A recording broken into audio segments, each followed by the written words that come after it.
are back with us again, and today I'm very excited because we are taking a look at what Travel and Leisure calls the 2024 top destination, Costa Rica. Many people have been naming Costa Rica. Time magazine named it one of the greatest places on earth. It's been named by Lonely Planet. It's been named, by many different outlets, and people that go there literally fall in love with it. And I'm so excited because today with us is someone who, from the time he was 3 months old, he was born in the US, but he went back with his family to Costa Rica and grew up there. And this is Andres, and this is Emily, and these are the Salgados, and Emily's actually my niece, and they're in for the holiday weekend, and I'm just so excited because normally we do Zoom podcast, and today we're getting to do this right here together in the same room. So we're just gonna have a conversation, but welcome. I'm so glad you all are here. Thank you. I'm excited. So I think a lot of people have read that this is the place to be. And so tell us why, because you grew up there, but you guys go back often. So tell me, what do you love about Costa Rica? Oh gosh, well, I'll start. I did get the chance to grow up there until I was 27. So a lot of time over there, but I got to see the country really when I left, because you kind of don't really value the place until you're grown. One of the things that I really like about Costa Rica is nature. We met in Dallas. Dallas, it's a great city, but you don't really get to see a lot of nature. Yeah, what do you think? I agree. It's very vibrant. It's very green. It feels very lush. There's so many different climates. So it seems like you could have vastly different getaways in one trip. With the country being so small, you have two different sides. You get two different oceans, two very different vibes. When it comes to the beach, you get the rainforest, you get dry forest. It's one of the most biodiverse places in the world. And the people are great, the food is great. You just feel very relaxed and alive. Like I said, it feels very vibrant. It's a great place to be. You're very lucky to be from there. Yes, Costa Rica is known as being, it's often known as being the happiest place on earth, and the people are supposed to be the friendliest people on earth. And I was reading, it's a mix of optimism, joy, just very positive, enthusiastic about life. Your way of life is Pura Vida. It's about simplicity, and it's about just beauty. And you do have so much natural beauty, like you said, so much. Volcanoes and mountains and the Caribbean and the Pacific, and I loved it. Yeah. This was my first solo trip. It's always going to be special to me because I've done little trips, but this is the first one that I went all by myself to Costa Rica. And I always say that, I got to Morocco via Costa Rica. If I had not, experienced the things I did there, I don't think I would have ever maybe moved abroad. And I'm just so glad that I did. So. Yeah, no, like you were saying, the motto, Pura Vida, people are so welcoming, and we've noticed that. Emily has. What comes to mind for me about that is when we got pregnant with our daughter Evelyn, and we had the best baby showers ever for that, both here and there. And here, whenever people see a pregnant belly, they're like, they don't even want to address it. They don't really want to ask all the time. It's like a very respectful and just a different kind of way of being respectful. But there, it's just so, your aunts come up and grab your belly and kiss it and just smother you with so much love, and just, I don't know, it just feels very warm, inviting, just pure joy, like you said. Yeah. You feel the joy that everyone. And at their wedding, I had so much fun meeting. Your family was in town, and it was a large family, and we were dancing, and it was just so much fun. Yeah. Fun people. Very fun. Yeah, it is. Another story that from one of our trips is when we decided to go snorkeling, and we met just single person that welcomed us to a group of friends when we got to the island. It was like we knew each other for, I don't know, 10 years. They were sharing food, sharing drinks. Yes, it was like we went way back. We just met them that day. We just met. That's right. But yeah, people are just very welcoming, and they have good English for the most part. That does make it easier. Very educated, and I was really impressed. I read this today that they do not have an army, and they said that they would have an army of teachers, and they really believe in education, and it's just a very peaceful nation. They were also the first Caribbean or Latin American nation to have democracy. So in that sense, of the oldest democratic country. That's right. Yeah, I guess the resources from what goes to the army were put into education, and that turned out to be making like the highest literacy rates in Latin America. Yeah. So and 98% of the country is using renewable resources. They have been recognized for the sustainability and just what they're doing for our world long term. So I think carbon neutrality, like you see also like so many eco lodge everywhere, like taking care of the environment is one of the biggest things in the country. And most of the country, well, maybe not most of the country, but a big portion of the country is protected by national parks. So you cannot build, it's just untouched nature. Yeah. So if somebody, what would you recommend? A lot of times you fly into San Jose, which is your hometown. So what would you recommend doing there before they take off to other parts? Yeah, so San Jose is at the main airport. You also have the option to go to Liberia or Guanacaste, which is close to the beach. But if you fly into San Jose, I would say probably rent a car and drive outside of San Jose. I mean, it will be okay to get to know a little bit the city, but it doesn't, like the downtown and like the main cities do not really like have many tourist attractions or places that will really like excite you. I think the main places will be 2-hour drive, 3-hour drive from the city. There is a great newish coffee place you can go and see and learn how coffee's made. That's in San Jose. That was great. Yeah. Hacienda Alsacia is the name, and it's like 20 minutes from the airport. Once you land in San Jose, you can either like go there by taxi or rent a car and check out. They're one of the biggest providers for Starbucks in U.S.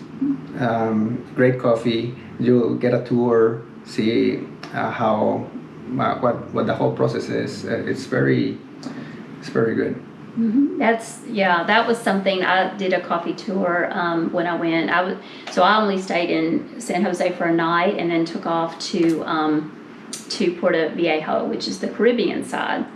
And there was a place there that had great chocolate and coffee that was called Caribeans. And I actually met a brie lady who introduced me to her grandmother, and I got to see how they did the cacao, and that was amazing. Coffee is absolutely delicious. We're known for coffee. Recently, a year ago or so, we had a coffee tour in La Fortuna, which is one of the most famous places. If you look into Costa Rica, you'll probably see La Fortuna as one of the top places to go. There's a lot to do there, and that tour will give you an idea of how they roasted different types of coffees. So what all did you do in La Fortuna? We've been there a few times. The hot springs. But every day we went to different hot springs. The natural ones, which was great. A bit of an adventure, and then also you can do day passes. They have so many different options. I have to say Tabacon was my favorite. I think it's one of the oldest ones there. It is, it's great because it's not man-made at all. It's all just the natural water, natural structures, and you have 3 different main areas. It's not the biggest, it's not the flashiest, but it feels just very authentic and true to nature.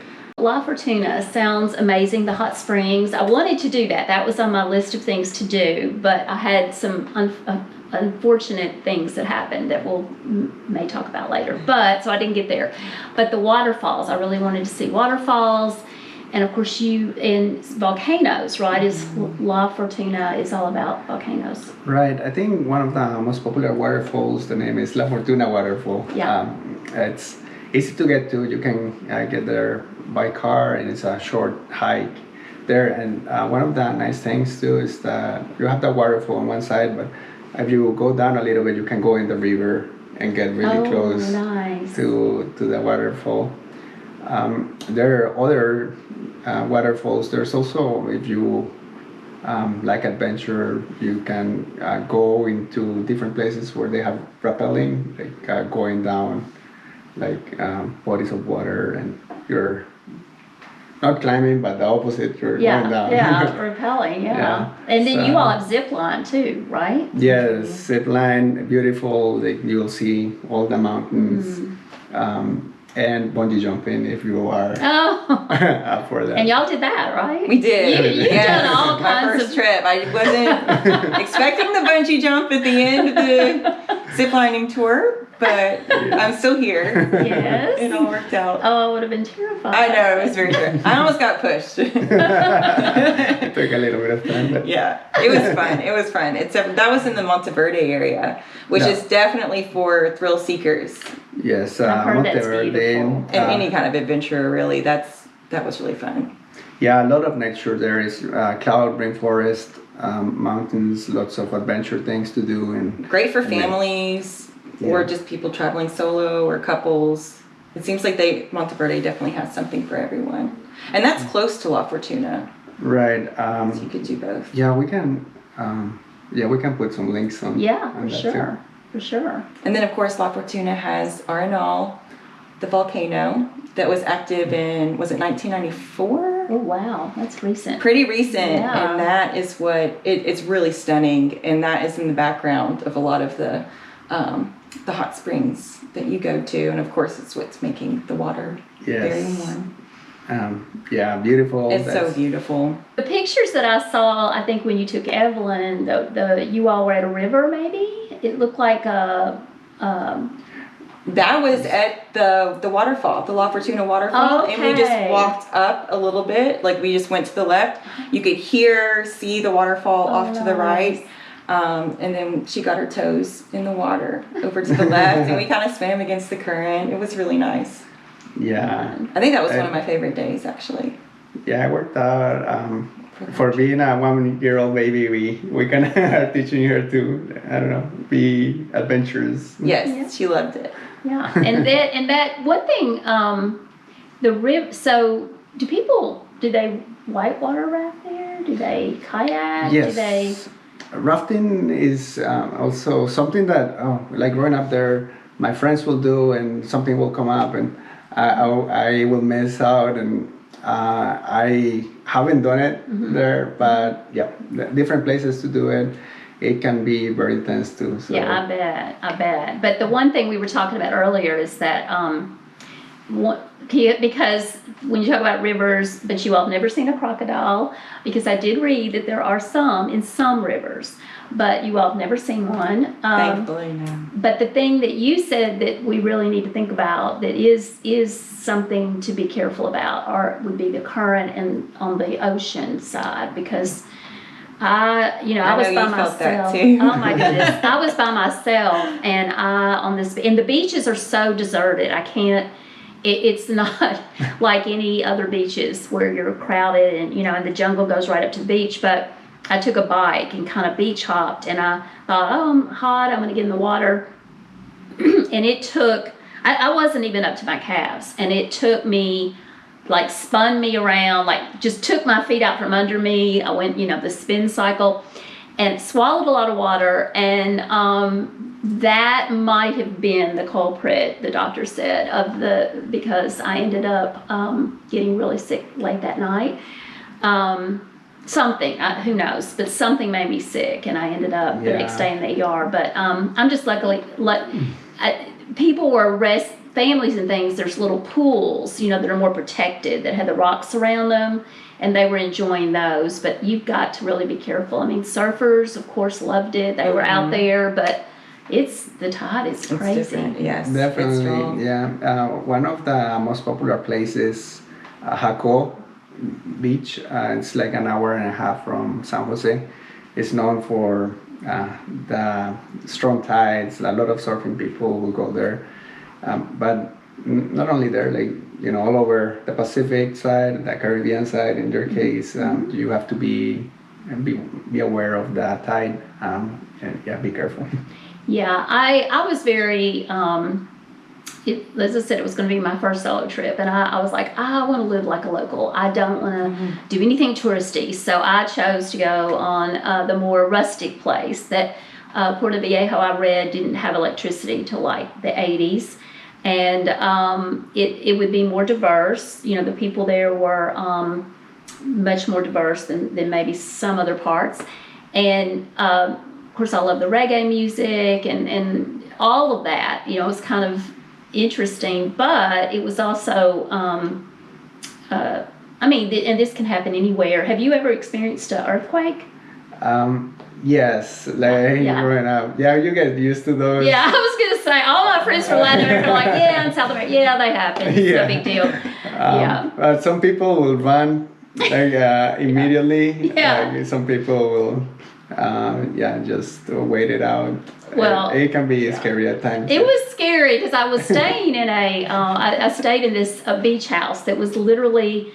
It was a lady that was a blogger, and I started following her blog. She had done what I wanted to do. She had 2 grown children, a son and daughter. She moved there, and she was renting out bedrooms. And so the people in the house that night were from Germany, and everybody was just nice, and everything was great. But we did have an earthquake, and because it was like almost plywood walls. I mean, they were literally like, this was very rustic, like, you know, cracks where, you know, little lizards were coming in and out. It really rocked that little wooden place I was staying.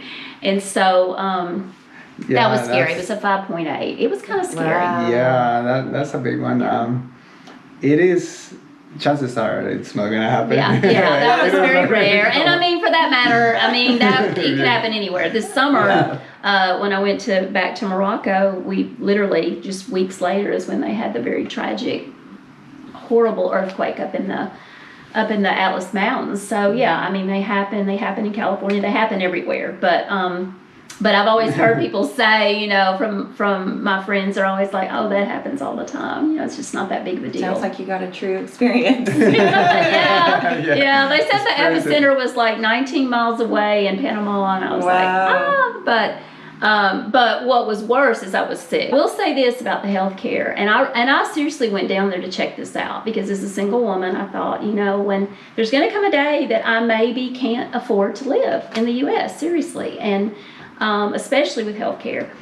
And I wanted to check it out. I didn't really plan to end up in the ER to check it out. But the nice thing, the people were so nice, and I got such good treatment.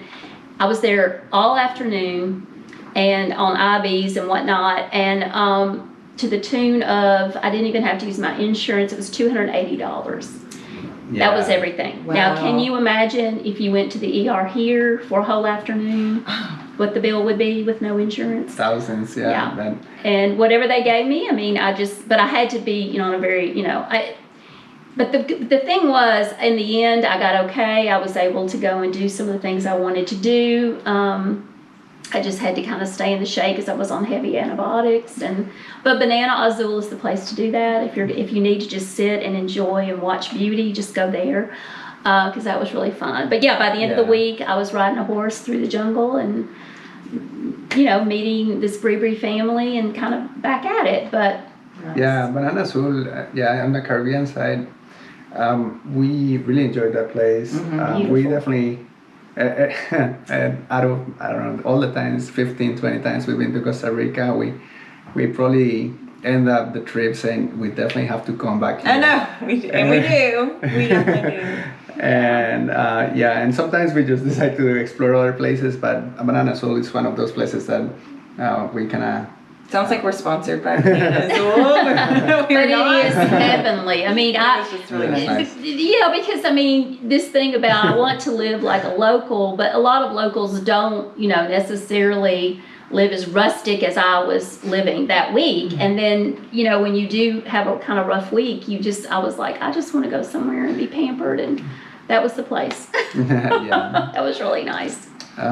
And it's just also different to the Pacific side where, like, if you are in the Guanacaste area, you'll see all the resorts, all inclusive, like big hotels. Yeah. Yeah, Caribbean is like more No big laid back. No. Yeah, rustic. Most places were just, something you would get through Airbnb or something like that. But yeah, I want to try the Pacific side. I want to go back when you guys are going because, when you go with people that are from a place, it's a whole different experience than just going as a tourist by yourself.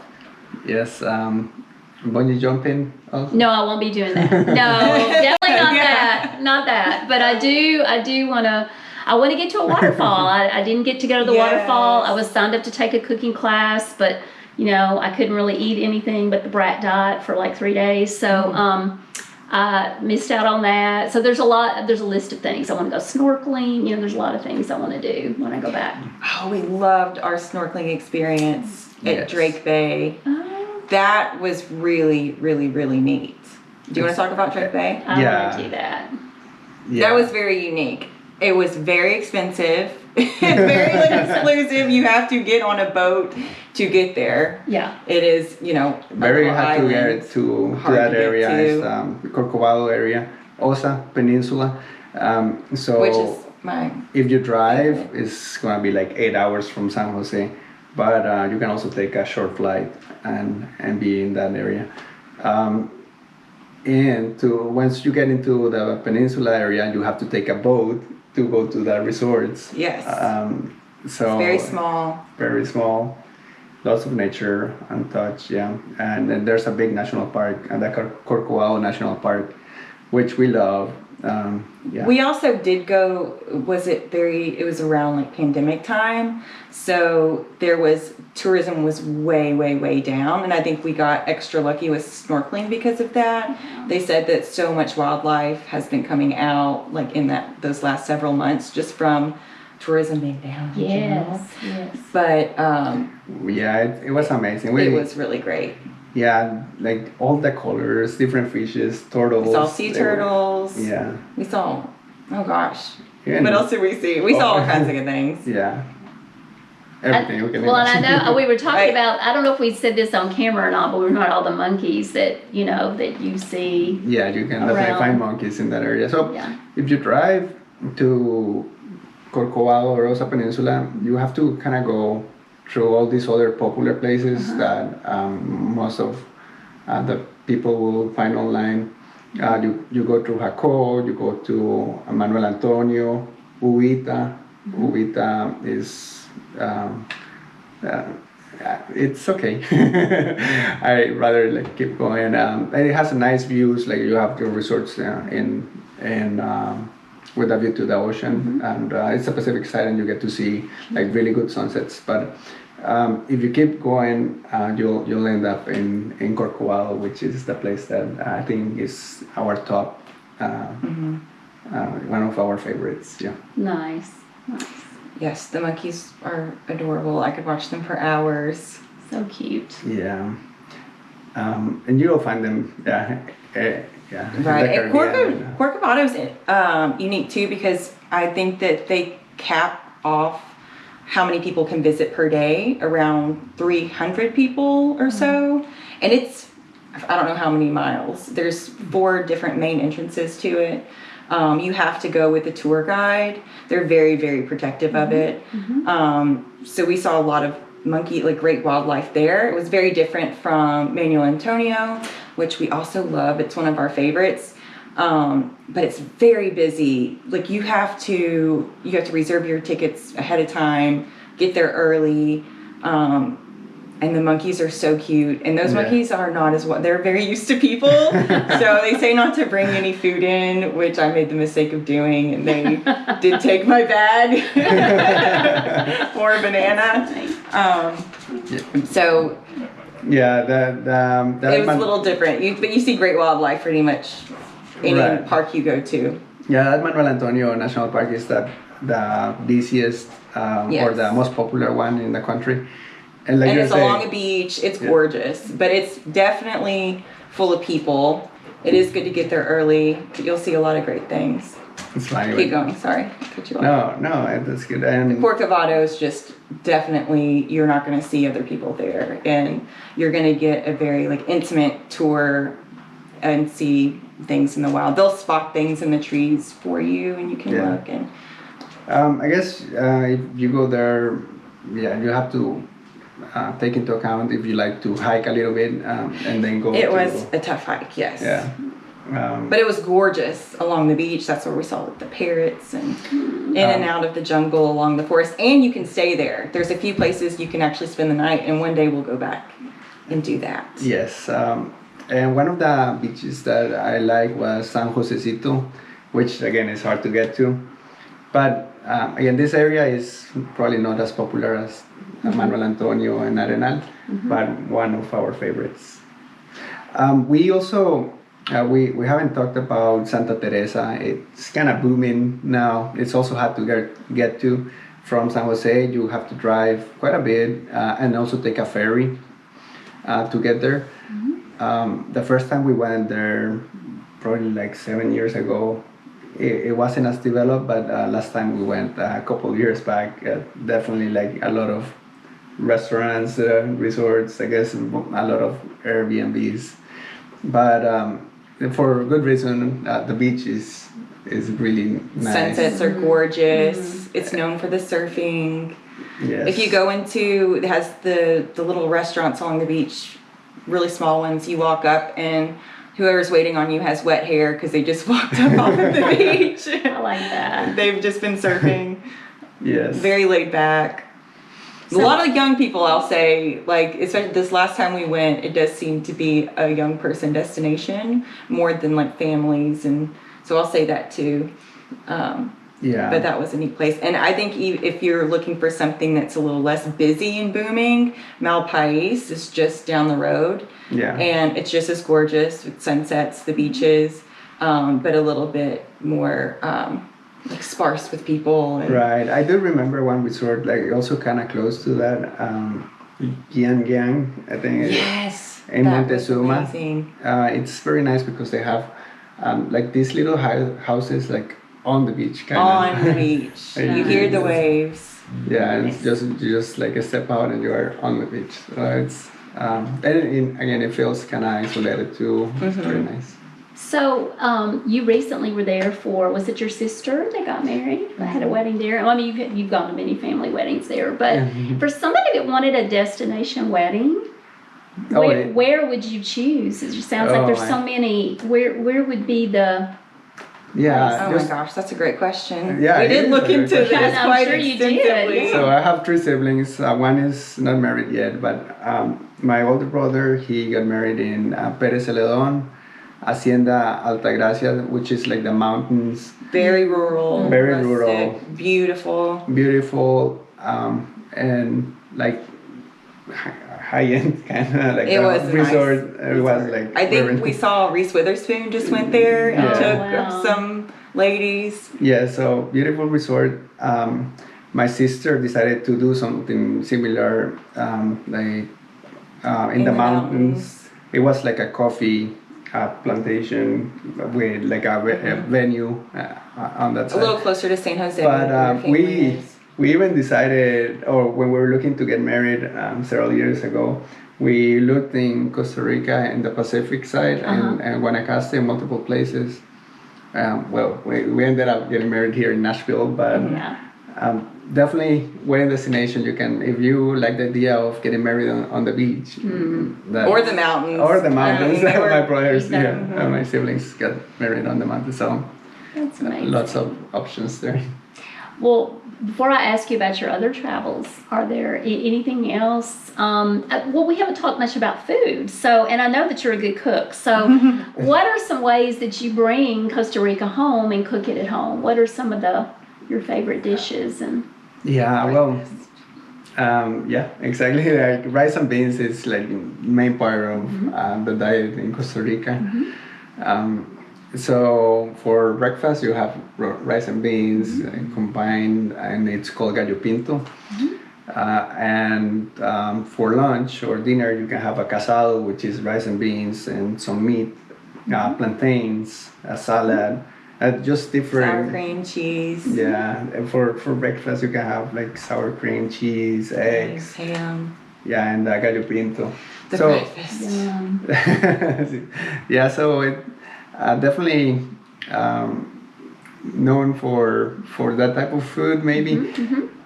But lately there in San Jose, I know I said like if you land in San Jose, go check different places, but there's definitely like a big gastronomic culture starting there, where you have like multiple places, and they're called like gastronomic markets in Escazú, in Santana, and we'll put the names in there, where you have probably like 10-15 types of food, and very very good food of like different parts of the world. So not necessarily Costa Rica, although it's an option too. But just really good places for food. That's a great thing to do in San Jose if you're spending time there, flying in or flying out. Just go there, and it's definitely something that the locals do, because it's a great way to meet up with friends. yeah, The other thing is, we haven't really like explored that part, but if you like fishing, sport fishing is That's a big thing. very big. You can even like fresh fish could also be a good meal. But your breakfasts are great. Your that's definitely a go-to. And then the family, more of a family recipe than a Costa Rican thing, the huevos rancheros that we try to do every Sunday morning. Right. For tradition. Oh, and I just thought about chifrijo, which is like rice, beans, pork, and tomato, like pico, and we'll put some pictures there. It's good. Fried plantains with beans and guacamole. oh yum. Yeah. It all sounds delicious. Yeah, but yeah, definitely. We're very happy with type of food there. Sounds great. And I'm sure there's lots of fresh fruit. I was reading that there was a study done, and I'll put more details about this in the notes, but you have longevity. I mean, people live longer and healthier than many places in the world. And they say that it's because of the food, but it's also because people get outside. They do, they do activities. Nature is soothing and healing, and the connection with family and faith are all things that they said, cause for a better quality of life, and that is something that Costa Ricans have. So Right. One of the few blues, they call it blue zones. that's exactly what I was reading. That was it. So The people gel- live over 100 and a high Yeah. percentage. And just like you're saying, the social aspect of that, food, just being active and riding a bike all day and things like that, definitely I think helps. And the beans. And You the also and And the people beans say are the healthy. beans for some reason. Well, people and say- also I read, is it Majunga? There's a term about pickup soccer. Oh yeah. That every town has a church, a soccer field, and a store. And that it also said that all churches face either east or west, I don't remember. But on the back to the soccer, it said, that if you're just go to a soccer field, just get out there and I love that, because here in the US I feel like so many times people feel like, you know, when you hit a certain age, and it's a young age, that you're, other than golf or tennis or pickleball, you know, your sports days are over. But that is not true. I mean, people are on the soccer field. Yes, definitely. Andres doesn't measure in acres, he measures in soccer fields. Oh, there you go, exactly. You can make pretty much anything a soccer field if there's any land. Exactly. Definitely, yeah, that's the main sport in Costa Rica. People are really passionate about it. I guess if you're curious, you can go to a stadium and see the National League, or if the national team is playing. But it can be intense, so that might be one of the trips that we might take. Volleyball on the beach, something we enjoy too. But yeah, I think sports is. Andres definitely inherited that trait because he's always looking for a pickup game anywhere. And that's a social thing. That's a great way that people, you know, this was even saying just people visiting can just do that, you know, which is nice because people are hospitable and welcoming and just let you join. Yeah. So pickup games, you can just go there I and. think that's great. He's not afraid to ask. Ask him something to games he sees. I think that's Pickleball and all of it. Right. Not just soccer.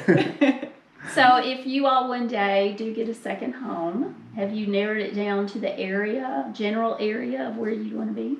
Ooh, good question. We've talked about different things. Yeah. I mean, whenever we were there, we did some maternity photos up in those mountains by San Jose. That was absolutely gorgeous, and it was like 10 or 15 minutes away from your parents' house, which was great. Yes. And you're looking over the city, but you're very much up in the mountains. That was really nice. My favorite place is just hard to get to, like the OSA, like South Pacific area. But it's just getting there is a little harder. And then there's always to talk about if a place should be gated or not, and who's going to look after the house when you're gone. Right. There's been lots Which I volunteered. I know. I volunteered. So I read 500,000 different species. That wildlife is everywhere. And so what were some of the fun surprises just to see in the wild? Oh my gosh. So what sticks out in my head the most is the macaws out in nature, flying in pairs, just along the beach. I mean, that was incredible. That was down south near Corcovado National Park, which is, I think, the biggest area in Costa Rica that's totally untouched, protected nature. Cool fruit bats. Caribbean side, we did a sloth tour. Oh yes, that was so that good. would To be see fun. Buttercup. They rescue all the Yes. sloths, bring them in, and so you get to see them close. Which you can also see them like in the wild, kind of easily. Monkeys, Oh of yes, when we course. stayed at Banana Azul, and that was the first sloth I saw out in the wild, just right there on a tree at the beach. And probably if you spot one, it's gonna be there for a couple of days. They don't move a lot. Yes. See the links in the notes below to start planning your trip to Costa Rica. And please join us for part 2 when Andres and Emily return to Costa Rica for a family birthday and gender reveal. Evelyn's going to be a big sis. Also, see their recent trip to Italy with Emily's family. They'll share their favorite destinations from exploring across Europe, Africa, Asia, and the US. They'll share tips for traveling with toddlers. If you haven't, please subscribe to this channel. See you soon.